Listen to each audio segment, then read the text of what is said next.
काल मूरत अजूनी सैब भंग गुरप्रसाद जप आद सच जुगाद सच है भी सच नानक होसी भी सच।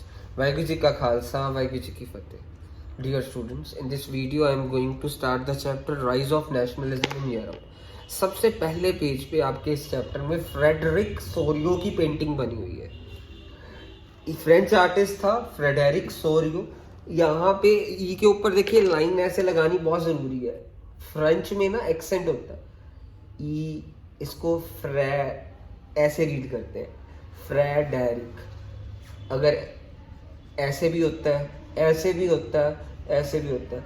जब ई ऐसा हो ना तो इसे ऐसे फ्रेडरिक, फ्रेडरिक सोरियो ऐसे रीड करते हैं। इसने 1848 में एक पेंटिंग बनाई थी जिसमें यूरोप एंड अमेरिका के देश अपनी होमेज पे कर रहे हैं स्टैचू ऑफ लिबर्टी को। सो यूरोप और अमेरिका के देश अपनी होमेज, श्रद्धांजलि, श्रद्धांजलि नहीं, श्रद्धा पे कर रहे हैं, अपनी होमेज पे कर रहे हैं स्टैचू ऑफ लिबर्टी को। अब स्टैचू ऑफ लिबर्टी के बारे में आपने फोटोज तो देखी होंगी। उसके हाथ में एक टॉर्च पकड़ी हुई है और नीचे एक दूसरे हाथ में उसके एक चार्टर होता है, चार्टर ऑफ ह्यूमन राइट्स। ठीक है जी। सो अब उसने यानी अपने हाथ में, एक हाथ में टॉर्च पकड़ी हुई है और दूसरे हाथ में चार्टर ऑफ ह्यूमन राइट वाली किताब पकड़ी हुई है।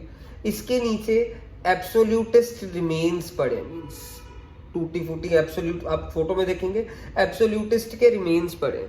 एब्सोल्यूटिस्ट मोनार्क वगैरह को, राजा रानी सिस्टम जिसमें दबा के डिक्टेटरशिप्स, उसे एब्सोल्यूटिस्ट सिस्टम कहते हैं। एब्सोल्यूटिस्ट के रिमेन्स पड़े, मीन्स बिखरे पड़े। बोलबाला यानी इसका शो हो रहा है स्टैचू ऑफ लिबर्टी, जिसके हाथ में एक टॉर्च है, टॉर्च ऑफ एनलाइटमेंट उसे कहते हैं, एनलाइटमेंट। और charter of human rights, charter of man rights की एक किताब है, चार्टर ऑफ ह्यूमन राइट्स और टॉर्च ऑफ एनलाइटमेंट, लोगों को रास्ता दिखाने वाली torch, charter of human rights वाली किताब है। और एब्सोल्यूटिस्ट के रिमेन पड़े। एब्सोल्यूटिस्ट मोनार्की सिस्टम, डिक्टेटरशिप, इसे एब्सोल्यूटिस्ट कहते हैं। मीन वो बिखर गए, अब समाज में इनकी कोई जगह नहीं रही है। ये शो कर रहे हैं, ये चीज़ प्रिवेल कर रही है यहाँ पे ह्यूमन राइट्स के बारे में, लोगों को एनलाइटमेंट करने का, मीन्स लोगों को दिशा दिखाना, ह्यूमन राइट्स को एकदम प्रॉपरली फॉलो करने वाले समाज की डिपिक्शन शो कर रही है।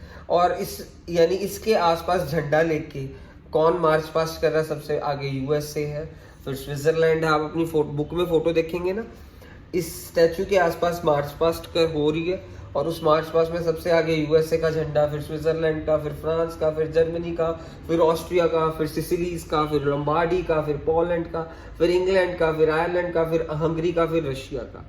मीन्स ये शो कर रही है फ्रेडरिक सोरियो की पेंटिंग कि सारे देश, दुनिया के देश इस डेमोक्रेसी की तरफ बढ़ रहे हैं, क्योंकि charter of human rights means वो शो कर रहा है डेमोक्रेसी। और ये टॉर्च ऑफ एनलाइटमेंट लोगों को रास्ता दिखा रही है। कौन रास्ता दिखा रहा है? Charter of human rights. और इसको होमेज पे कौन कर रहा है? यूरोप और अमेरिका के देश। और सबसे आगे United states of America, Switzerland, France, Germany, Austria.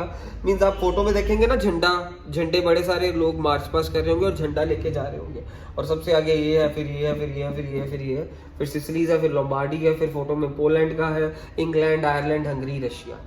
और आप इस फोटो जो अपनी बुक खोलेंगे, उस फोटो के ऊपर ना इस सीन को आशीर्वाद दे रहा है जीसस क्राइस्ट और एंजल्स। जीसस क्राइस्ट आशीर्वाद दे रहे हैं और एंजल्स आशीर्वाद दे रही है। सो ये फ्रेडरिक सोरियो की पेंटिंग हो गई है। इसको ई एक्सेंट है, ये एक्सेंट, इसे ट्रेम एक्सेंट कहते हैं फ्रेंच में। सो फ्रेडरिक सोरियो ने 1848 में ये पेंटिंग बनाई थी। यानी इसकी पेंटिंग में पहले ही जर्मनी का झंडा आ गया, जबकि तब जर्मनी बना नहीं था। मीन्स बड़ी दूरदर्शी सोच वाला बंदा था।